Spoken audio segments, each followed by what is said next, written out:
Bonjour à tous, il y avait un moment que je n'avais pas fait de vidéo.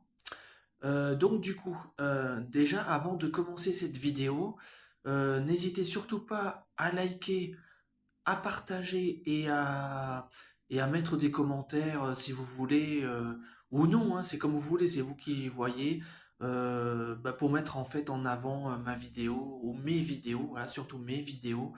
Donc n'hésitez pas à liker, à partager, à commenter. Et bien évidemment, si vous avez la petite cloche pour les notifications, euh, comme ça au moins, et n'hésitez pas voilà, à activer la petite cloche en ce qui concerne YouTube. Après, en ce qui concerne TikTok, bah, voilà, n'hésitez pas à partager autour de vous et tout ça, donc mes vidéos, pour justement les mettre en avant. Voilà, j'ai déjà fait le tour à propos de ça.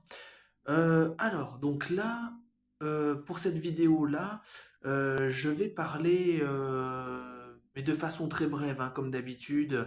Voilà, en général, mes vidéos ne durent pas plus de 3 4 minutes. On va dire que les plus longues, allez, vraiment les plus longues, durent entre 10 et 15 minutes. Mais voilà, pas plus. Voilà, donc en fait, là, le thème de cette vidéo, concerne François Ier, le roi François Ier. Alors voilà, François Ier, voilà, c'était un roi de France. Alors je ne parle pas bien sûr du pape François, hein, François Ier qui est le pape François actuel. Je parle vraiment du pape, du roi François Ier, voilà, qui était l'un des rois de France les plus connus dans l'histoire de France. Et il est notamment célèbre pour ses campagnes militaires qu'il a menées en Italie et notamment lors de la bataille de Marignan en 1515. Et voilà, il est notamment connu également pour avoir bâti le château de Chambord, le non moins célèbre château de Chambord, et pour avoir reconstruit en fait le château de Fontainebleau.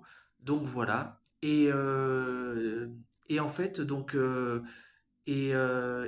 c'est lui qui a invité le célèbre peintre et inventeur, enfin inventeur, si on peut dire ça comme ça, mais qui a surtout fait des croquis, des schémas, etc., des plans et tout ça, c'est-à-dire Léonard de Vinci. Donc voilà, il l'a invité au sein de sa cour, quoi, en fait, en tant que célèbre architecte, justement pour ce fameux château de Chambord et château de Fontainebleau voilà, qui par la suite aura été reconstruit. Là, je parle bien du château de Fontainebleau, parce que le château de Chambord, lui, il a été construit en une fois.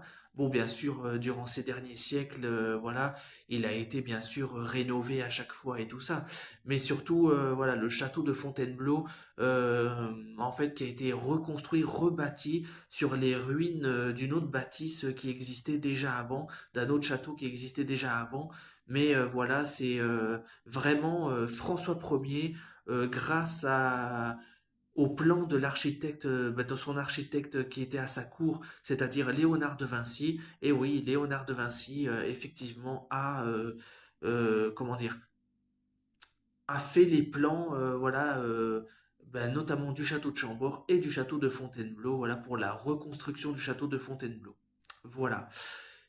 Voilà. Et ce que je voulais dire aussi, c'est que par rapport au château de Chambord et au château de Fontainebleau, eh bien, euh,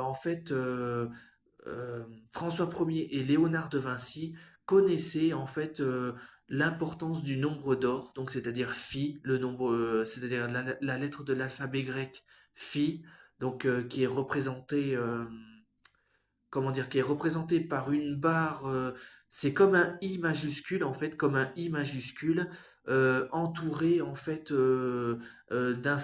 entouré d'un cercle autour. Donc ça c'est la lettre majuscule et sinon la lettre minuscule phi.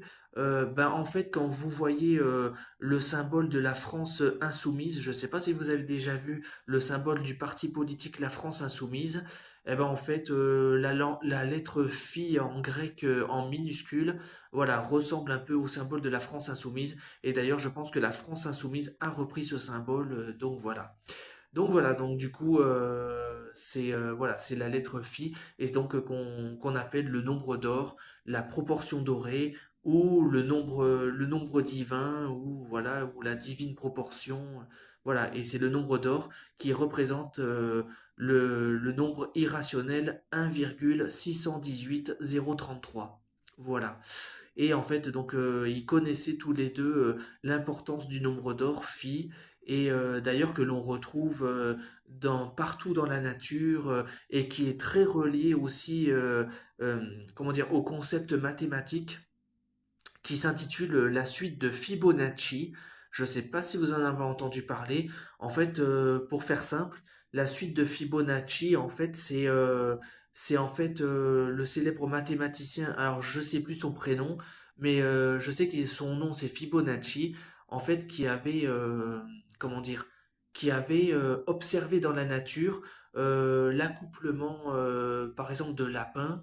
Et en fait, donc un lapin qui trouve sa femelle, donc ça fait deux.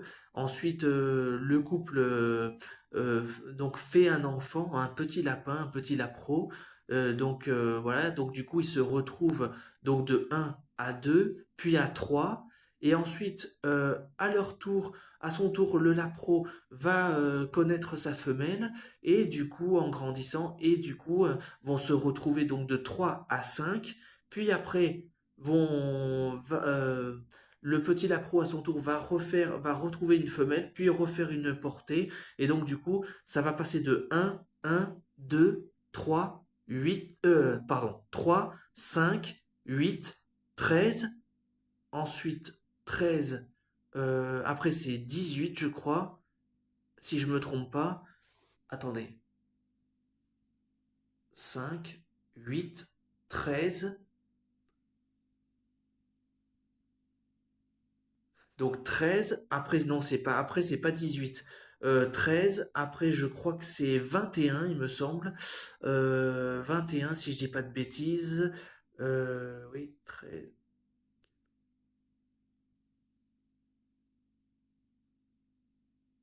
Enfin, je sais plus. En tout cas, et après, ça augmente au fur et à mesure, jusqu'à arriver après à 55, 89, etc. Oui, excusez-moi, j'étais en train de chercher, j'ai bugué un peu, mais j'étais en train de chercher. Et en fait, voilà, et ensuite ça continue ainsi, voilà, jusqu'à. Et en fait, donc du coup, ce qui est intéressant de savoir, c'est qu'en fait, la suite de Fibonacci, en fait, c'est-à-dire que quand par exemple on prend l'exemple de 89, on sait que le nombre d'avant, c'est 55. Et en fait, 89 divisé par 55 est en fait égal au nombre d'or. Et en fait, c'est comme ça à chaque fois dans toute la suite de Fibonacci, jusqu'à arriver au plus petit nombre, au plus petit chiffre. Donc, c'est-à-dire, bah, c'est le cas notamment de 18, pardon, de 19 ou de 20 divisé par 13 qui équivaut au nombre d'or. 13 divisé par 8 équivaut au nombre d'or. 8 divisé par 5 équivaut au nombre d'or. 5 divisé par 3 équivaut au nombre d'or, et ainsi de suite. Donc voilà. Et donc en fait voilà. Et ça, on l'observe partout dans la nature, c'est-à-dire sur les fleurs de tournesol, sur les choux romanesco, sur les coquilles d'escargot, sur les ammonites, enfin sur plein plein de choses comme ça, on retrouve toujours ce concept du nombre d'or. Donc voilà, cette fameuse spirale, voilà. Et c'est pour ça, je pense que dans la culture celte, alors bien sûr, c'est pas propre à la culture celte, parce que dans beaucoup de cultures, on retrouve le symbole du triskel. Là, je sais pas si vous voyez le symbole du triskel qui représente une triple spirale en fait, en forme un petit peu de triangle. Voilà, c'est trois, voilà.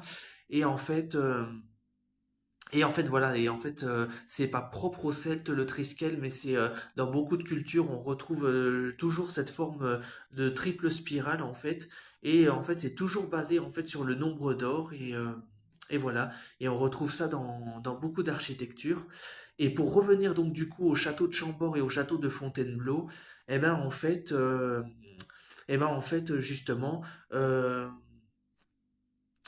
non seulement on retrouve donc cette proportion dorée, cette divine proportion, donc c'est-à-dire le nombre d'or phi, mais également en fait, comment dire, François Ier, le roi François Ier et Léonard de Vinci, justement, connaissait en fait, euh, et savait en fait que, et en fait c'est pour ça que le château de Chambord et le château de Fontainebleau ont exactement les mêmes proportions mathématiques et géométriques que la non moins célèbre pyramide de Khéops à Gizeh en Égypte. Et oui, vous avez bien entendu. Donc voilà, et les mêmes proportions mathématiques et géométriques.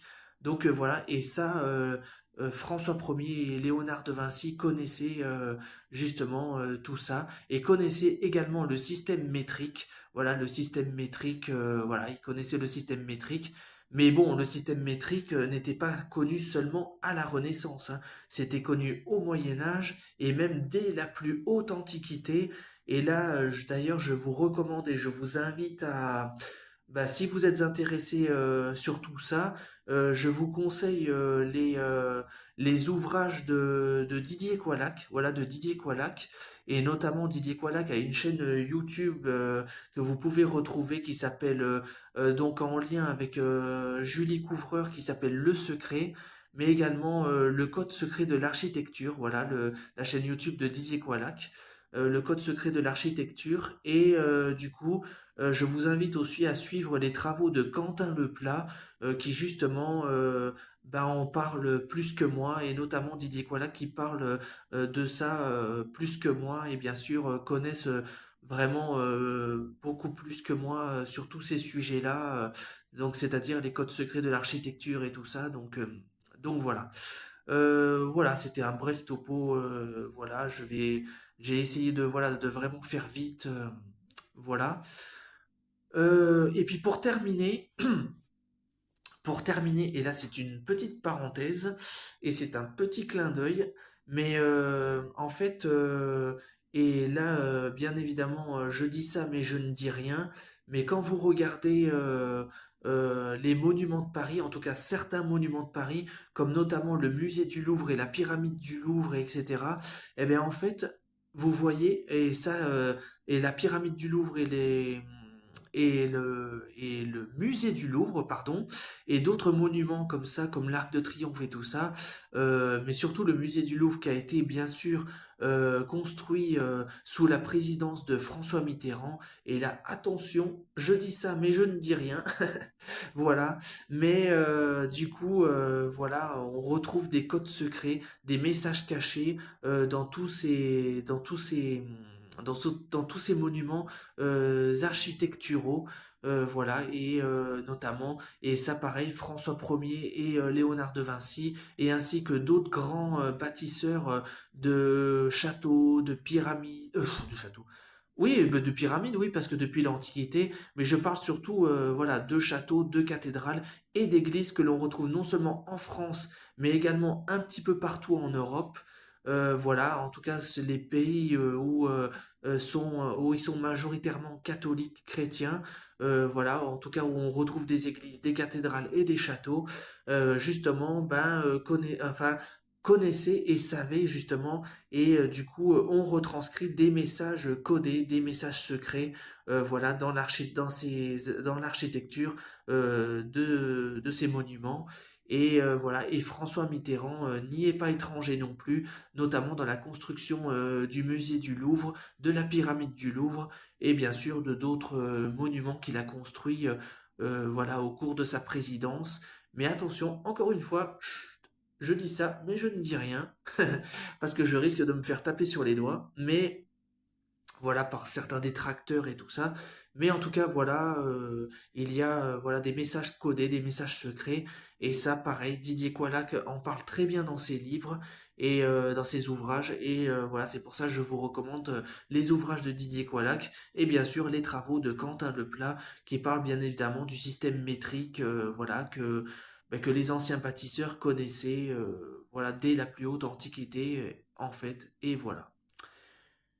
Ben voilà, je crois avoir fait le tour dans ce que je disais. Et oui, et pour terminer, parce que je parlais de François Mitterrand, mais d'ailleurs, le prénom François ne vous fait-il pas penser à quelqu'un que j'ai parlé un peu plus tôt dans la vidéo? Réfléchissez-y. Et oui, François Ier. Voilà, encore une fois, je dis ça, mais je ne dis rien. Eh bien voilà, ben, je vous dis donc à plus tard. Je vais essayer de refaire sûrement une ou deux autres vidéos, je sais pas trop. Je verrai, je vais choisir avec soin le ou les thèmes que je vais ben, énoncer dans la ou les prochaines vidéos. Voilà.